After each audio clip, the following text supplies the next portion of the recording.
नमस्कार, आप देख रहे हैं रिपोर्ट्स इंडिया। क्यों पाकिस्तान को मान्यता नहीं देता इजराइल और ना ही रखता है कोई संबंध। एक देश की तरफ से दूसरे देश को मान्यता नहीं देने का मतलब है कि पहला देश दूसरे देश के साथ किसी भी तरह का संबंध नहीं रखता। इजराइल और पाकिस्तान का आपस में कोई रिश्ता, कोई संबंध नहीं है।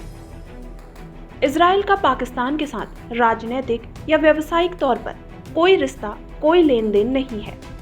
दोनों मुल्कों में बैर की हद ये है कि पाकिस्तान अपने नागरिकों को इजराइल जाने की इजाजत नहीं देता।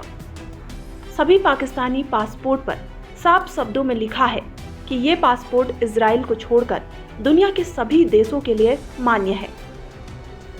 इजराइल पाकिस्तान को मान्यता इसलिए नहीं देता क्योंकि पाकिस्तान धार्मिक आधार पर फिलिस्तीन को मान्यता देता है। इजराइल और फिलिस्तीन की तनातनी दुनिया भर में वैसे ही जानी जाती है जैसे भारत और पाकिस्तान संबंध। 1948 में विभाजन के बाद इजराइल और फिलिस्तीन दो देश बने थे। इजराइल और फिलिस्तीन में अब भी दुश्मनी जिस बात पर है वो गाजा क्षेत्र है। दोनों ही मुल्क गाजा क्षेत्र पर अपना अपना दावा करते हैं। इजराइल और फिलिस्तीन के बीच झगड़े की असली जड़ है पश्चिम एशिया का वो इलाका जहां यहूदी अपना हक जताते थे। ये वो इलाका था जहां सदियों पहले यहूदी धर्म का जन्म हुआ था। यही वो जमीन थी जहां ईसाई धर्म का जन्म हुआ।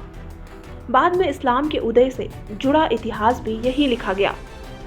यहूदियों के दावे वाले इस इलाके में मध्यकाल में अरब फिलिस्तीनियों की आबादी बस चुकी थी। 1922 से ये इलाका ब्रिटिश हुकूमत के कब्जे में था। फिर भी यहूदियों और फिलिस्तीनियों के बीच यहाँ दबदबे को लेकर गृह युद्ध जारी था। सैन्य शक्ति के आधार पर इजराइल बेहद मजबूत देश माना जाता है। इसका लोहा अमेरिका समेत पूरा विश्व मानता है। मजबूत सैन्य शक्ति होने के पीछे बहुत से कारण हैं। उन्हीं में से एक ये है कि यहाँ हर परिवार से एक शख्स का सेना में शामिल होना जरूरी है। सेना में जाने के लिए जेंडर से कोई फर्क नहीं पड़ता। इजराइल में महिलाओं को भी सेना की ट्रेनिंग लेना अनिवार्य है। इजराइल की थल सेना, नौसेना और वायुसेना के बीच काफी गहरे संबंध है। यानी सेना के तीनों विंग एक दूसरे से हर जरूरी सूचना साझा करते हैं और हर ऑपरेशन की जानकारी तीनों विंग के अफसरों को दी जाती है।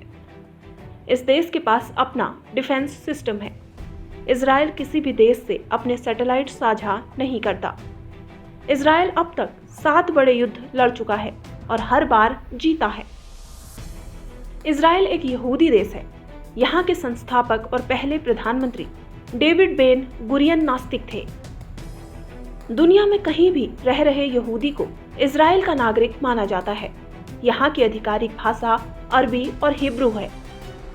कई मुस्लिम देश इसके दुश्मन हैं। इजराइल की राजधानी और यहाँ का सबसे पवित्र स्थल जेरूसलम है। ये दुनिया के सबसे प्राचीन शहरों में से एक है। राजधानी जेरूसलम को 2 बार तबाह किया जा चुका है। इजराइल को 23 दफा चारों तरफ से दुश्मन सेना द्वारा घेर लिया गया। 52 दफा आक्रमण हुए, 44 दफा कब्जे में लिया गया। लेकिन अब वो 70 सालों से न केवल आजाद है बल्कि ताकतवर दुश्मनों को भी मुंह तोड़ जवाब देने में सक्षम है। आज इस रिपोर्ट में बस इतना ही। अगर आपको हमारा वीडियो पसंद आया तो लाइक, शेयर और सब्सक्राइब करना ना भूलें। रिपोर्ट्स इंडिया की खबर।